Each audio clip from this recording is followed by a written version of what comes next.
week 11. You're almost done. I'm almost done sitting out here in this silly hoodie, and I think the rain stopped and it's warming up a bit, so that's good. It's been a long summer, and the question I'm going to talk to you about now is what effect my writing has had on me. And that's a very interesting question. I've been living in fictional worlds since I was a child, since probably before I could read, definitely before I could write. And that's why I got into writing, was because I thought, like, oh, I can put all these fictional worlds down on paper and share them with other people, and then I discovered adults weren't interested in living in fictional worlds. So,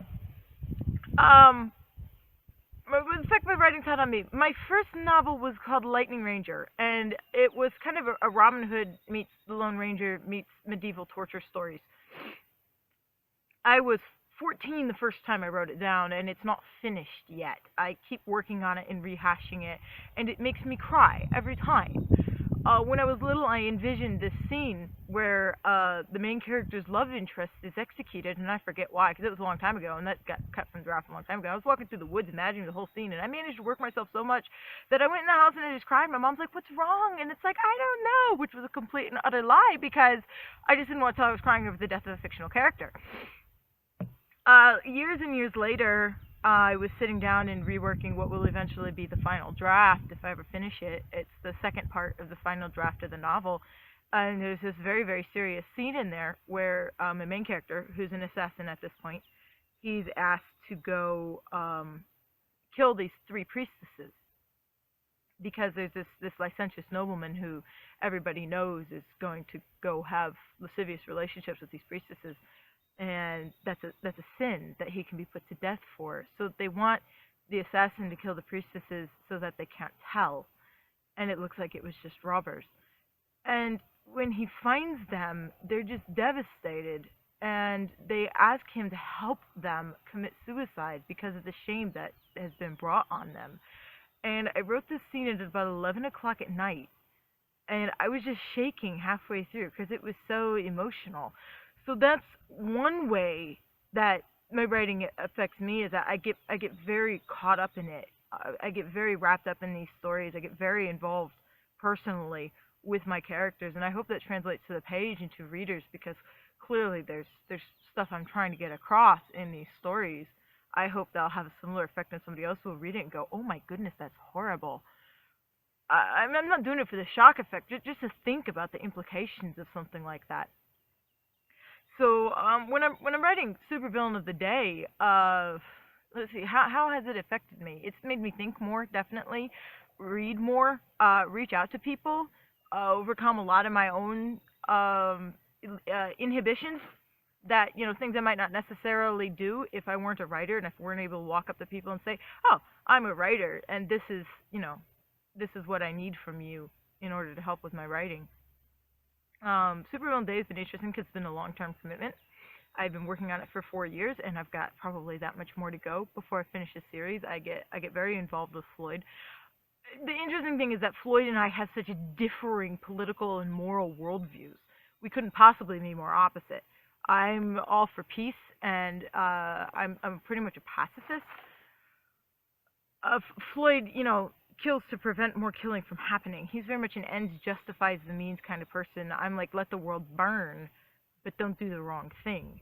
Or he does the wrong things for the right reasons and knows all about it. And it's interesting, because we've gotten into some arguments about that, where he's all like, "Oh, this is what I'm going to do," and it's like, you realize you're completely wrong, right? So there's that. That's interesting. It's really weird when your own characters get up and question your own beliefs. It's like, where did you come from? So yeah, that's another effect my writing's had on me. I won't say I haven't been affected by it. It's been a journey, and it's not one I would be without. So yeah, I hope it affects you too. Hello, homeschooled authors. Kendra Ardneck here. Today we're supposed to be talking about how our writing has influenced ourselves. I wouldn't say I had the worst of childhoods, but there were times. The only thing standing between us and that was the grace of God. And there were so many times it felt like things were spiraling out of control, and I couldn't see the up. And so my writing, I turned to it as a place I could hide, a place where I could be in control of things. And maybe that's probably not the best use for it, but that's what I did.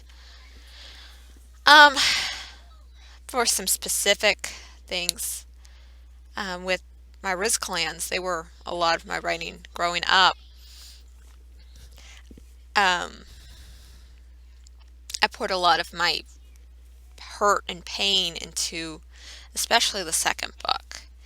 And with the Ankulan, that was the book that taught me to have faith again after a very spiritually dry period. So, yeah, writing was very much a big part of my life. It's kind of hard to talk about. So, have fun. Hi, this is Kelsey Bryant. I think for me there are two sides to the question of the effect my books have had on me. One of them is simply the writing of them has taught me a lot, prayerfully submitting my creativity to God and working through challenges, and all that has grown me. Um, and working on the novels themselves has given me a focus and a structure to my days and my years. And writing has really honed me into a person who notices things and thinks deeply and researches things and looks into things and has a love affair with words and, in other words, a writer.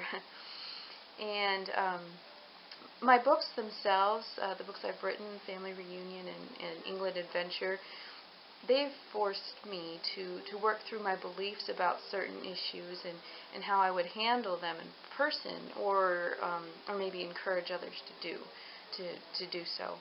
And so writing has helped me to be more open face to face with people, and it's because I've had the chance to think through problems.